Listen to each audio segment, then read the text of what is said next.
everyone, and welcome to our session today. It's now 3 o'clock, and as we always do, we start our program on time.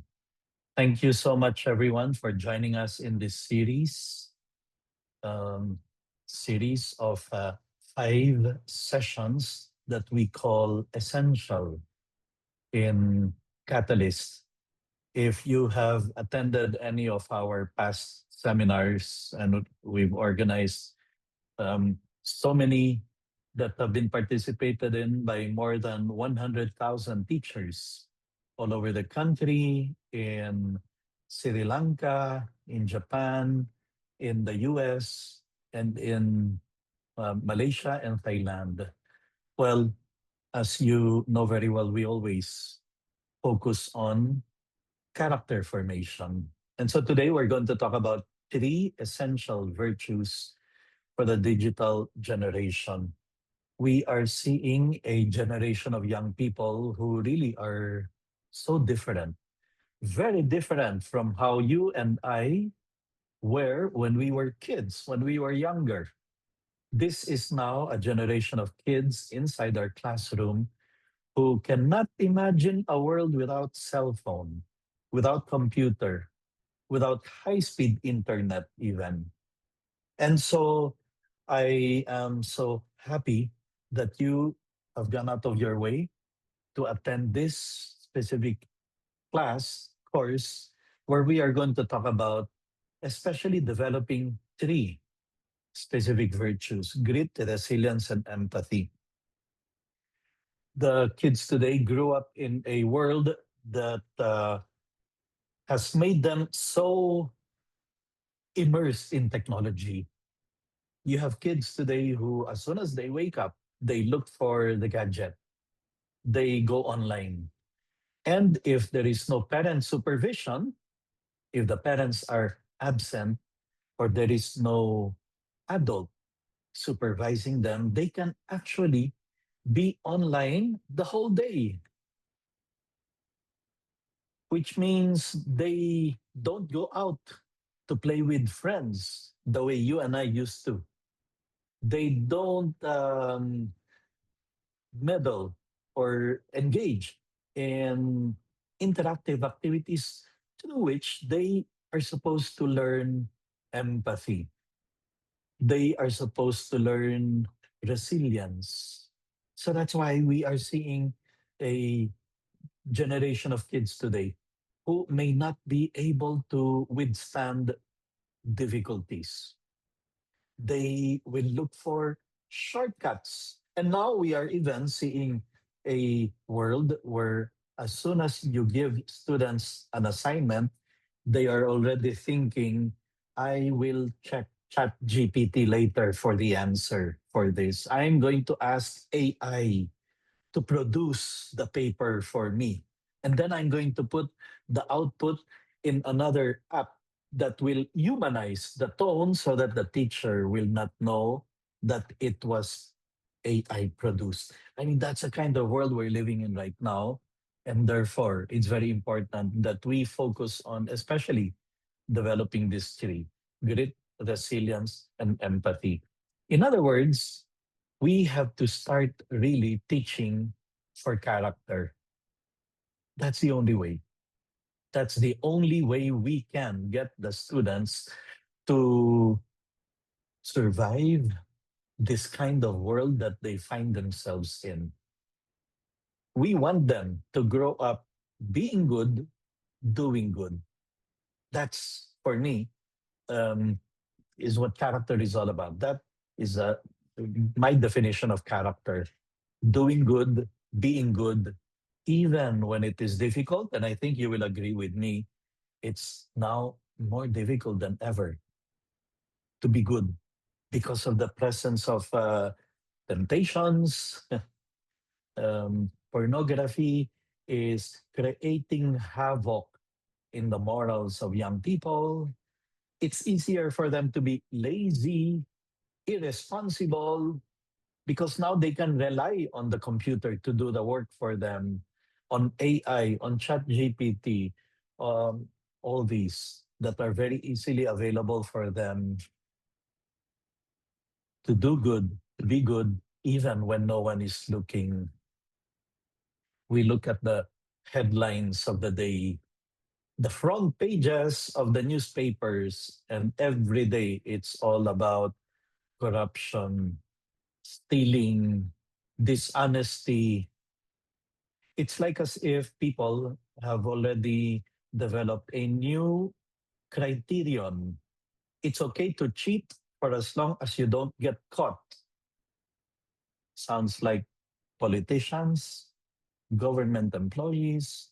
Not all of them. There are some who are still upright.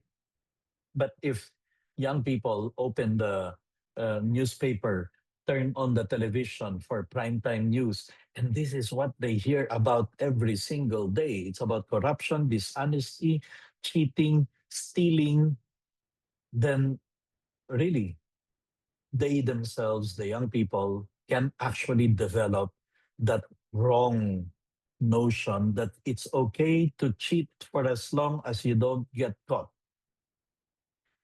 And the young people bring that to the classroom. It's okay to copy an assignment, to cut and paste from Wikipedia or ChatGPT. It's okay to submit an assignment that is not really originally yours for as long as you don't get caught. Character is all about no, students, you have to do good and be good even when no one is looking. Even if the teacher will not find out if you actually just cut and pasted from ChatGPT. And yes, even when others are not. As I said, you turn on the news and that's what you see. It's like as if being good, being moral, being upright has become passe. Of course, we are very fortunate that now people are standing up to corruption, speaking out against corruption. And this is the role of adults. We adults have to show the young people that no, we do not tolerate corruption. We do not tolerate dishonesty. We do not accept cheating. We have to do good and be good even when others are not. Of course, the principle is the family is supposed to be the one that teaches the kids courtesy, kindness, goodness, responsibility, respect. But you and I know, we who have been in the teaching profession for decades, we are seeing more and more students coming inside our classroom and they don't know what it means to be good, to do good. They don't know courtesy, they don't know respect, they don't know honesty, uprightness. So we play a very important role in school. Please keep this in mind. Students many times come to school not really concerned about math, science, English. They're more concerned about what is happening to the world, in the world. And that is our role. We need to raise a generation of children with big hearts in spite of the kind of environment that they find themselves in. Now, if you take note of our title, I put there three essential virtues for the digital generation. This digital generation that the young people are growing up in, immersed in technology, is unique. We never had anything like this in the history of mankind. And that's why we're seeing certain traits, qualities that maybe did not even exist 10, 15, 20 years ago. For example, this selfie addiction. You know, this, you look at the Facebook and Instagram of your students and maybe even yours, and you will see there 100 pictures of their face, of their OOTD, the outfit of the day, of their beauty, how do you call that? Yeah. So all these did not exist when there was no social media. But now social media is very much a part of life, of the life of young people, of everyone. And so now you have so-called selfie addiction. And that's dangerous because young people today, some people, not even just young, but even adults, can start equating value or worth of a person depending on the number of followers and likes and subscribers that you have. There are people who are like that, beginning to think that I have very few followers. My classmate has 10,000. I am worthless. I am less valuable. But no, we need to make the young people understand that followers and likes do not equate to the value of the person. Our value lies in the fact that we are created in the image and likeness of God, that we have been redeemed by the blood of Christ. That's our value. That's how much worth we have. We are worthy, not on the number of followers and likes, or the mindset of young people today that they have to let their opinion be known, their opinions about the movie, about what is happening, about because that's what greets them when they log on to Facebook. What's on your mind? Or Instagram will tell them, what do you have in mind? What's your opinion? It's like social media tells them to let the world know your feelings, feeling blessed, feeling happy, feeling sad, feeling angry. I mean, who cares about your feelings? And then now they therefore develop a mindset that, well, people have to validate my feelings, my opinions. The young people today have that constant craving for connection. I know young people, for example, whose level of happiness is dependent on how strong the Wi Fi connection is. If the Wi Fi connection is very strong, they are very happy. And then if one day the Wi Fi goes down, the internet is down, they feel down, they feel gloomy, they feel angry, they feel frustrated, they curse Globe and Smart. That is the kind of world that we're living in right now.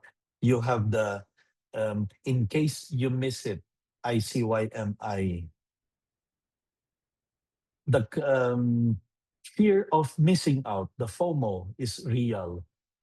And so you have students inside your classroom. They may look like they're listening to you in your lecture. They may look like they are connected with you because their eyes are, but their mind is somewhere else. Their mind is in the post they made in Instagram, in Facebook, in Twitter, in X, thinking, how many comments are there? Did I get likes and shares? That's the kind of world that the young people are living in today. And therefore, we see all sorts of complications in the way they deal with people, in the way they carry themselves, in the way they live their life. Okay? That insatiable need to be noticed, to be validated, to be entertained. All these are part of the digital generation, the digital lifestyle. And all these are bringing about a crisis in character. And this is the reason why we see all sorts of disorders happening. Young people who are easily dissatisfied, frustrated, even angry, ranting online that leads to regret, narcissistic tendencies, selfishness, self centeredness, ego that is inflated or deflated. And then something you know very well, You have more and more students inside your classroom, and they are always sleepy, the sleep deprived generation. Why? Because you have more than a billion videos in YouTube to choose from, countless of movies in Netflix to binge on, to watch all night, all weekend, the movie marathon, trying to finish the whole season of a K drama over the weekend, sleep disorder, insomnia. All these are disorders that did not exist 20 years ago. And they are getting worse and worse now as we see this digital lifestyle. And even more, you are going to see more and more students complaining about having dizzy spells, having headaches, eye strain, muscle pains, brain stress, okay? Um, Digital lifestyle is to be blamed. That's why one of the things we need to know to learn, and we teachers also need to practice, perhaps, is digital detoxification. Here are 7 tips, and then we will go into the grit, resilience, and empathy one by one. But here are tips to practice digital detoxification. Number one, turn off notifications. Facebook, Twitter, Instagram, TikTok should not be the one telling you, hey, come back, somebody liked your post. That's a notification. Somebody shared your post, come. Your friend posted a new picture, come. It's like social media is the one controlling you. No, turn it off and you be the one to control social media, not the other way around. You be the one to determine when you will log on, when you will check your Facebook, your X, your Instagram, and not the other way around. Because notifications are like that. It's like social media commanding you. Come back, somebody liked your post. Come back, somebody added you as a friend. Come back. That's we all need a bit of detoxification as far as that one is concerned. Turn it off. Don't let it run your life. And then sometimes you see posts of a friend that always irritates you, posts that irritate you from a friend. There goes again pictures of her baby. I don't know why she gets.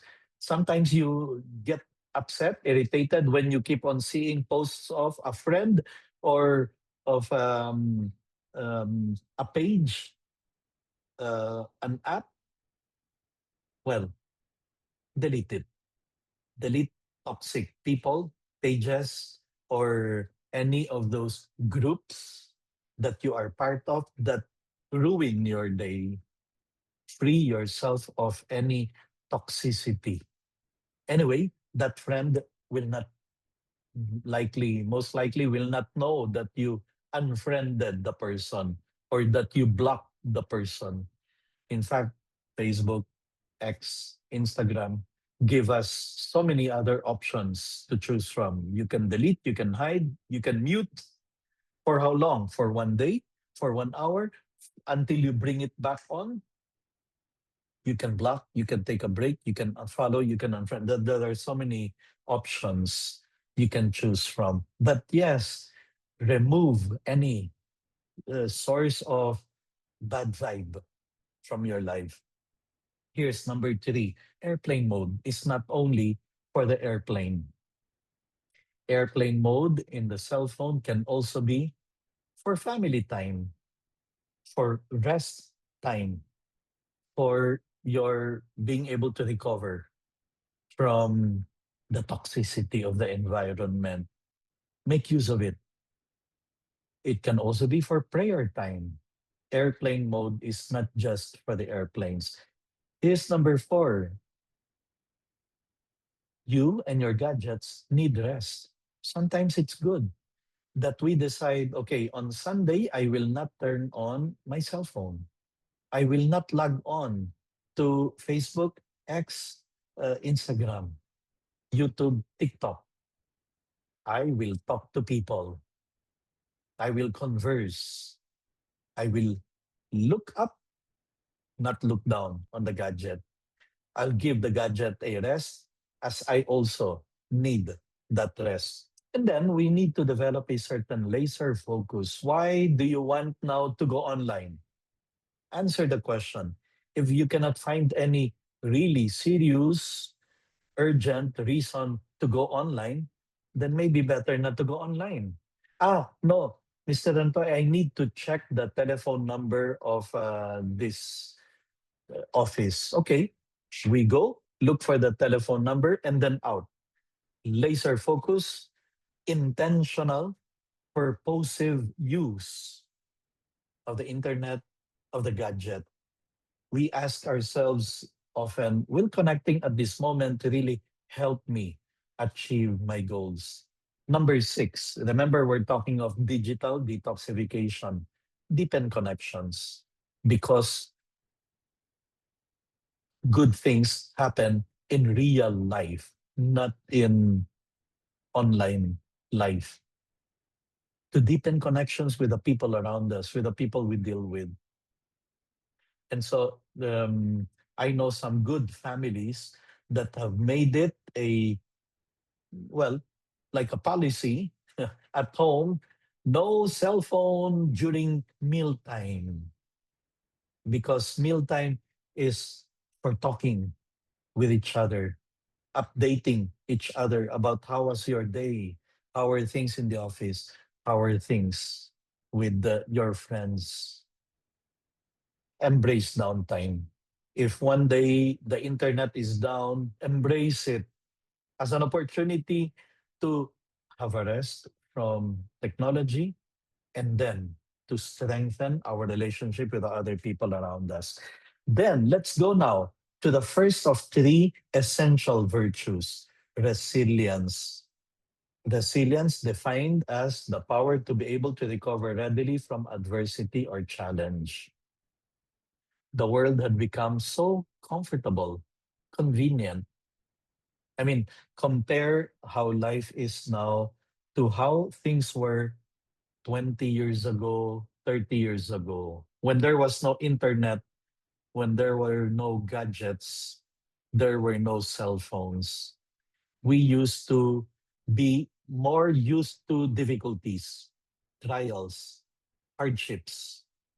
Today, things are very convenient for kids. They want to research, no need to go to the library.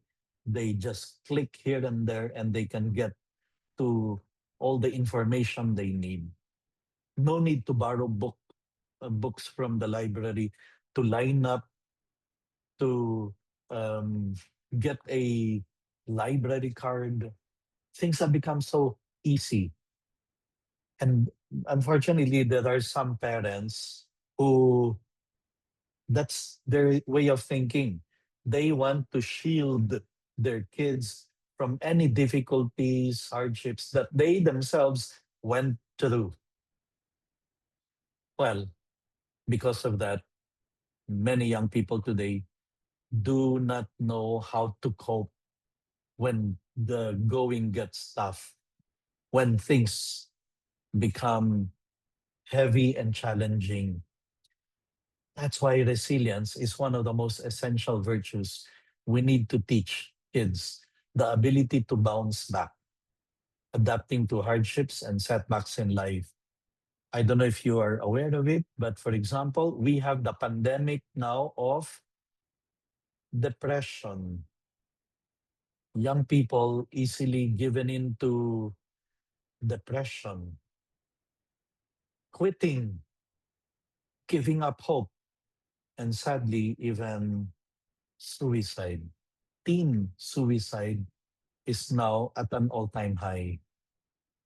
They don't know how to bounce back. They encounter a difficulty and they think the only way to get out of it is to end it all. We need to teach kids the art of bouncing back. Resilience is normal development even under difficult conditions. The parents separated, resilience will make the kid still develop normally. The teachers are very tough and demanding, they will still be able to move forward in spite of the challenges and the difficulties. So that's resilience. It can be defined as an outcome. They become resilient, their emotional well being against all odds. And it's also a process, resilience. They're being able to adapt in the face of adversities. In other words, the idea of no, I will not give up.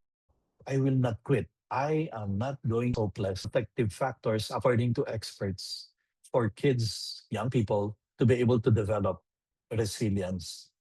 They need to have at least one secure attachment relationship.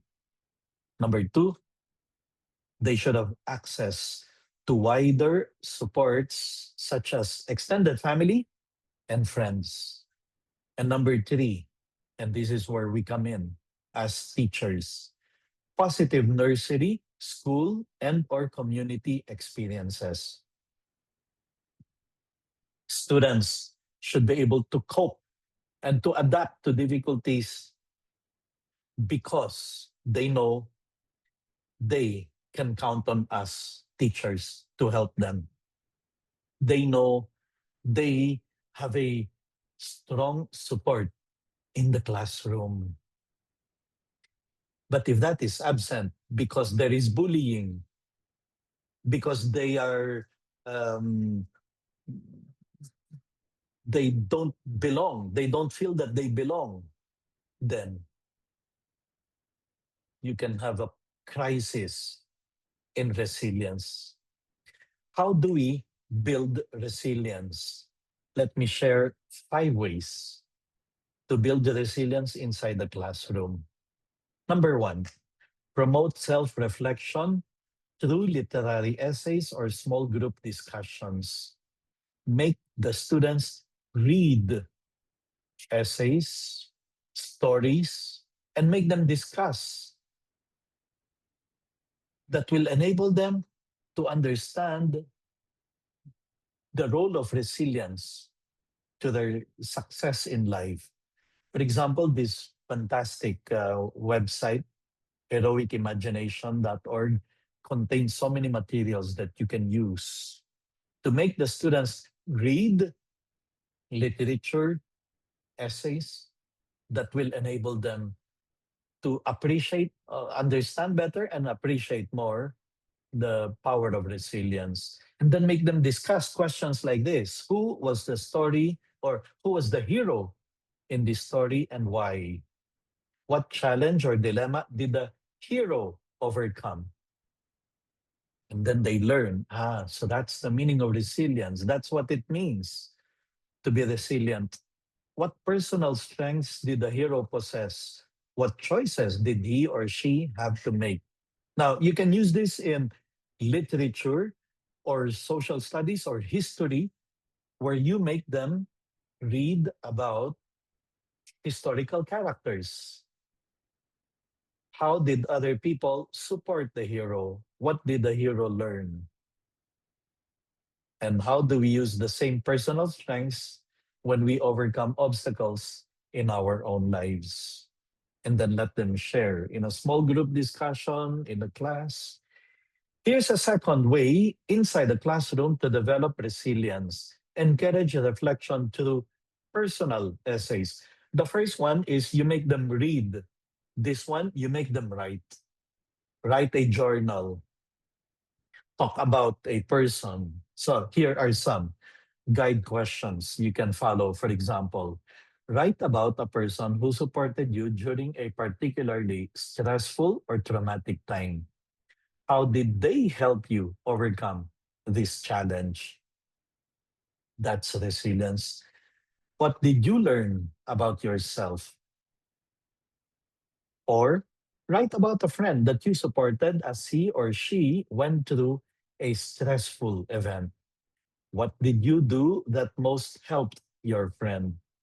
As they process this, as they think about this, as they write about this, they start seeing, realizing, hopefully, that, oh, so this is how you're able to bounce back from a challenging chapter in life, from a difficulty, from a trial. And what did you learn about yourself? Another time, another question. What about write about a time in your life when you had to cope with a difficult situation, big or small, and what helped you or hindered you as you overcame this challenge? What learning did you take away that will help you in the future? So, first one, make them read. Second one, make them write and reflect. Third, help children and also the parents learn from student failures. Make them understand that failure is a part of life. That in fact, we expect to encounter one point or another in our life, big or small failures. There's this article, in fact, that we have to make parents read why parents need to let their children fail. We cannot, I mean, the parents cannot always be shielding their children from difficulties, challenges, failures. We have to make them learn from failures. Create a classroom culture where failure, setbacks, and disappointments are an expected and honored part of learning. Establish and reinforce an atmosphere inside the classroom where students are praised for their hard work, perseverance, and grit, not only for grades and easy successes. And some schools become guilty of this when they only highlight top students, honor students. But wait, a student who used to get 75 and is now getting 85 may not be an honor student, but the jump because of his effort, because of his consistency, has enabled him to get out of the borderline passing. And yet, we don't recognize these people. And maybe he is exerting more effort than the valedictorian who, in fact, has a good memory, uh, um, has developed certain skills that to the point that he needs to exert little effort to maintain that. And yet, that is what we give recognition to, and what we praise, and what we publicly acknowledge. First honor students, etc. Establish and reinforce an atmosphere where students are not just praised for grades and easy successes, but especially for their hard work, for their perseverance, for their grit. Hold students accountable for producing their own work, efforts from which they feel ownership and internal reward. And finally, educate and assure parents that supporting kids through failure builds resilience, one of the best developmental outcomes that they can give their children. So, these are just some things we can do in order to make that happen. Number four now, bring into the classroom discussions about human resilience that you see from political leaders, from scientists, from literary figures, from characters in literature, panitikan, reading, whatever. subject where you make the students read, bring those characters inside the classroom to do your discussion. Innovators, inventors, and then finally build supportive relationships with students. This will enable us to help the kids develop resilience. Let's go to empathy, which is, according to experts, is the virtue that has been most badly affected by the digital lifestyle. As I said, you can have a kid today who can be spending the whole day in front of the computer, in front of the gadget, the tablet, the cell phone. But the only way a kid can learn empathy is by dealing with other human beings. So, if they spend the whole day just with their gadget, they will never learn empathy, which we define usually as identifying with and feeling other people's concerns. It's important for us to know what is empathy. When can you say that a student has empathy or not? Well, people with empathy say this. You look upset. They're able to read emotions of other people. I understand how you feel. If they're able to say that, they have empathy. I'm sad that you got hurt. That's feeling with sympathizing with other people. That happened to me too once. It makes me feel sad for you. My heart is racing. I feel like I want to, sharing the joy of another person. That's empathy. I'm happy for you. I bet it hurts a lot. It happened to me, knowing what the person is going through. So, these are just some signs of a person having empathy. And you think some students are not capable of this. Some students don't know that the person they are teasing is already on the verge of quitting, giving up. I cannot take it anymore. And so you have many cases of bullying happening in schools, in the classrooms, because the bullies cannot read through the feelings of other people. So then, here are three steps to develop empathy. We're going to go over each one of them. Step one, foster awareness and build an emotional vocabulary. Okay, this is step one. If we are going to make our students more empathetic, capable of feeling for other classmates, for other people, then we need to make them aware and build an emotional vocabulary. The more emotions they know, the more vocabulary they have for feelings, chances are the more they will be capable of reading through the feelings of others. So, how to listen with empathy. Tune in to your students' feelings and listen with empathy. Acknowledge what is causing the emotion. Label how the child is feeling and kindle a resolution for the child's need. For every feeling, there is usually a need that comes with it. Feeling of happiness, there is a need to share it. They cannot contain themselves. They just have to share that joy with other people. Frustration, they have a need that needs to be satisfied and they're not able to achieve it. Therefore, they are frustrated. And when they are frustrated, what do they need? They need support, they need understanding. Angry, the same, because they're angry. That's their way of showing that they need understanding, consolation.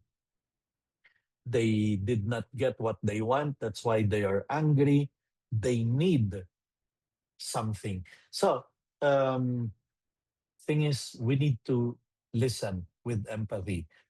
Okay, build emotional vocabulary. The more words, emotion words they know, chances are they will have a, well, bigger chance of being able to understand the feelings of other people.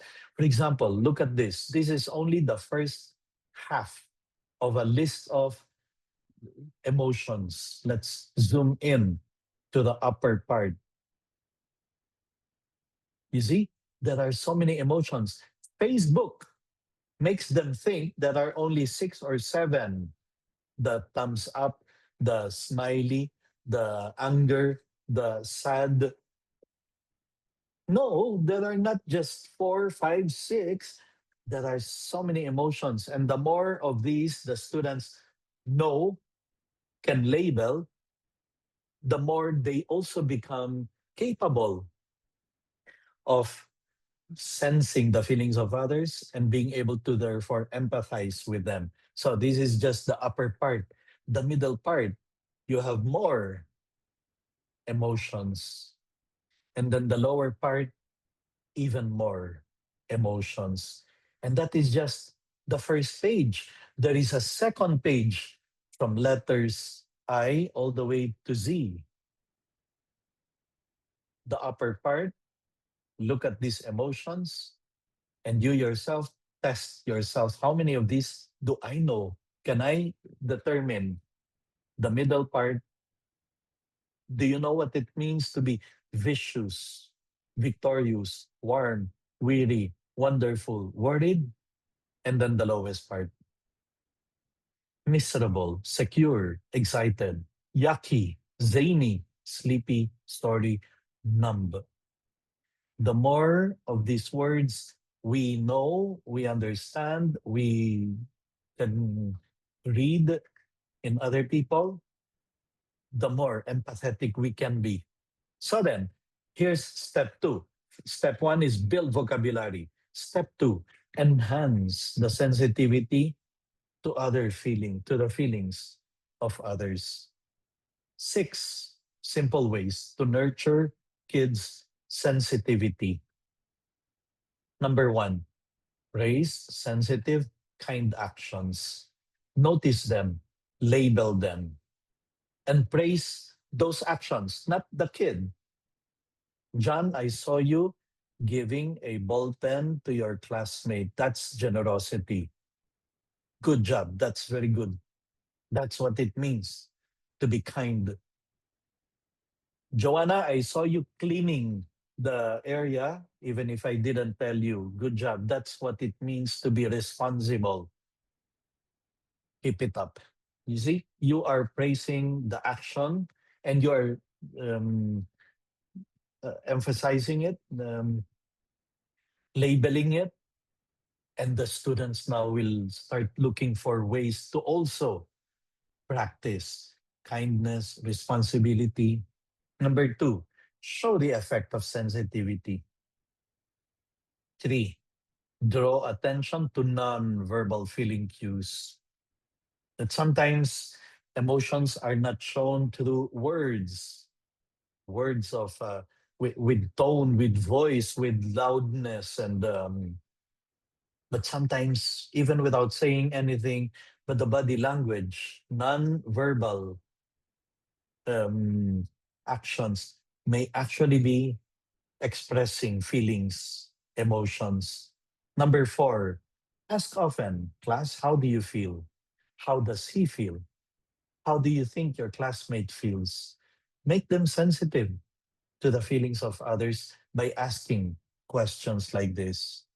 And then use the formula feels plus needs. As I said earlier, for every feeling, there's usually an accompanying need that comes with it. And number six, we ourselves, teachers, we have to share why we feel the way we do. That will help them develop sensitivity for the feelings towards other people. Five fun ways to help kids read nonverbal emotions. Play feeling charades. You know, the list I showed you earlier, you can make the students act out. I am sure you know the game charades, no? A person acting out, and then the group trying to guess the word that um, she is acting out. Make comic mood characters, make them cut out from comics, from newspapers, from magazines, uh, different moods, characters that depict different feelings. Read with feeling. Let's now read Jack and the Beanstalk angrily, and the class will laugh while you are reading Jack and the Beanstalk angrily. Now let's read it like as if I am afraid, and the class gets a kick out of you reading with that emotion, driving home the point that the way a person expresses himself, herself, may sometimes depict certain emotions. Number four, watch silent TV. Turn off the volume and just read. Now, what do you think is the feeling of this character? Look, the veins coming out in the neck of the person. He must be angry. He must be really very aggressively combative at this moment. Number five, hold a feeling lookout. You get the students to come to the window and watch people passing by. What do you think is that person feeling now? What do you think is that person in that red shirt? Does he look happy? Does he look excited? Does he look tired, exhausted, etc.? Finally, number three is develop empathy for another person's point of view. Okay, this is the last step in developing empathy. Three simple ways to increase children's ability to take different perspectives. Number one, switch roles to feel the other side. Make them take different sides. Let's say you're debating on a topic. Suddenly tell them, okay, not now, let's switch roles. This group take the positive, this group takes the negative. And that makes them realize that's true. Sometimes if I put myself in um, if I try to see things from the other perspective, things change, things become different. Walk in my shoes. Don't just ask them what the what did Rizal do at this time in the face of the um, in the face of all the injustices that he saw. Well, instead of just making them think, tell them, put yourselves in the shoes of a Rizal, and what would you be saying if you were in that situation? That's developing good perspective. Greet. The third of the essential virtues for the digital generation. This became very popular recently, especially thanks to the book of Angela Duckworth, who defined grit as this: passion and perseverance for very long term goals. Long term goals, once you hear that, immediately you realize this is the complete opposite of what social media, digital lifestyle presents. The instant gratification era, the age of instant gratification. That's what the technology tries to offer to the young people. Gratification in video games, instant gratification in the countless music that you can find in Spotify, the countless videos you find in YouTube, instant gratification in Netflix. All these develop in the mindset of the young people that outlook or that disposition of going for whatever is instantly gratifying. And then here comes grit, therefore, to oppose that and tells the kids, tells us, no, don't go just for what is instant. We have to go for the long term, to the point that even if along the way, as we go to our achieving our goals, we will encounter problems, difficulties, challenges, trials, but with passion and perseverance, we forge ahead. Here are, according to Angela Duckworth, the five characteristics of grit. The first is courage, which is not the absence of fear, but the triumph over it. And this is it. Um, what we see among the many young people today who easily give up, feel depressed, quit when the when the going goes gets tough. Well, courage is what they will need to forge ahead and continue on despite the challenges. Conscientiousness is a second characteristic of grit, which nowadays more often you hear the word mindfulness. Well, that's precisely what the young people need to be able to have the mindfulness to be able to focus on a present concern, a present work, a present task that they have to do. Because social media, video games, technology can make them dissipated. I'm sure you've noticed it among many young people today. They have a harder time to focus. They easily get bored, right? I mean, you hear them saying, "This is boring."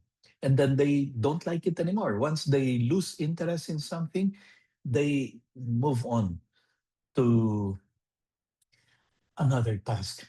I would think this is because, especially of growing up in the age of video games, conscientiousness, being mindful, being in the present, being in the moment, thoroughly, carefully. You have grit if you are able to persevere in a task that may be difficult, that may have challenges, but you forge ahead anyway, starting and continuing steadfastly on the path towards any goal that you set. And then what we talked about earlier, resilience, that too is part of grit, the capacity to recover quickly from difficulties. And then finally, passion. This is one of the most important things we need to give young people today, a sense of purpose that they can commit themselves to, a sense of even mission that will enable them to commit themselves to an ideal, to a goal, because it's not just a fleeting thing, but that they can really put their heart into it. Here are 7 ways to develop grit in your kids, your students inside the classroom and at home. Number one, ignite their passion. That's why I believe in the power of clubs, campus organizations, hobbies, because this is how they can actually discover what their passion is, what they can be passionate about. And inside the classroom, whatever subject you're handling, we are in a position to actually help the students discover what their passion is. Here's another one, teach self control. This is very important. And I know good teachers always do this.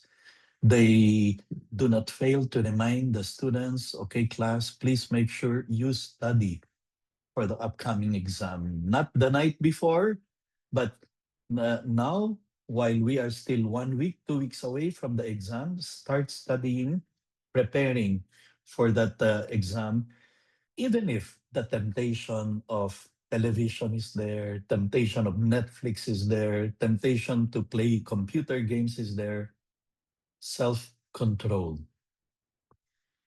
Here's another one. We have to let the students know that setbacks are expected. It's a, as sure as the sun will rise, there will be setbacks. Another thing we can do in order to help them develop grit, planning together. Help them, for example, to visualize a goal and then to work things out so that the goal is very clear, the end is very clear. There will be difficulties along the way, but if they are focused on being able to achieve the goal, they will forge ahead. And when you make plans together, include in the plans possible setbacks, difficulties, challenges that will come along the way. In other words, when you make them do that, then they realize also, they learn that in life, you will have to expect that not everything will go as planned all the time. And therefore, we should be ready to face the difficulties, the challenges, and even make plan Bs along the way. Grit is very important because, as we said earlier, it is very normal that there will be failures, that they may not be able to achieve all the time the goal that they set for themselves. But many times, what is important is they don't quit, they don't stop, they continue with a passion, with a purpose. And for that, we need to make them see that effort matters. It's not just about the end. And that's why we mentioned we cannot be, for example, just overemphasizing grades. Consistently instill, for example, in them the idea that lying, cheating, stealing, they're all wrong. What does it matter if they end up to be first honor, but they cheated, they lied, they were dishonest? And this is the reason why in Catalyst, we always make it a point to highlight development of character as the most important thing that we should be able to do inside the classroom. We are not just here teaching a subject, we are preparing the young people for life. Remember what we said at the start? With character, doing good, being good, even when it is difficult, even when no one is looking, and even when others are not. Finally, show how to take care of body and mind. This too is part of grit, especially because the digital generation, described by experts as the sleep deprived generation. I mean, I know many students who do not realize how much damage they are doing to themselves when they lack sleep. When they, for example, do Netflix binging of finishing a whole season of K drama over the weekend, sleeping only for 1 hour, for 2 hours. Well, these three essential virtues are very important. Let's end talking about character. In the end, these three virtues that we talked about, grit, resilience, and empathy, they are all geared towards developing our students to have character, which is what will enable them to survive whatever life will bring with it, the challenges, the difficulties. And as we kept on saying earlier, as sure as the sun will rise, there will be difficulties and challenges along the way. We can make the world a better place if we are able to make our students men and women of character, doing good, being good, even if it is difficult, even when others are not, and even when no one is looking.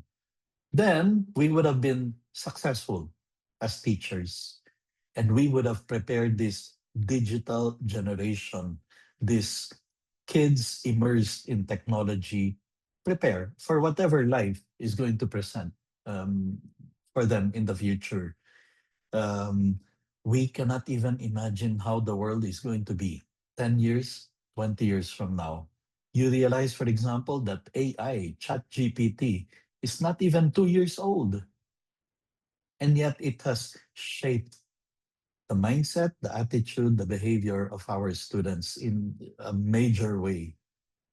And we don't know how things look like, will be like 10, 15, 20 years from now. But it doesn't matter if we are able to develop character in them. They will be ready, whatever kind of world they will find themselves in.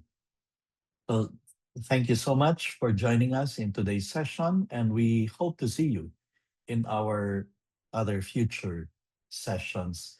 Please click on the link that you find in the chat box now, and make sure you don't make a mistake in writing your email address so that you are able to receive the certificate in your inbox. Thank you and have a great day.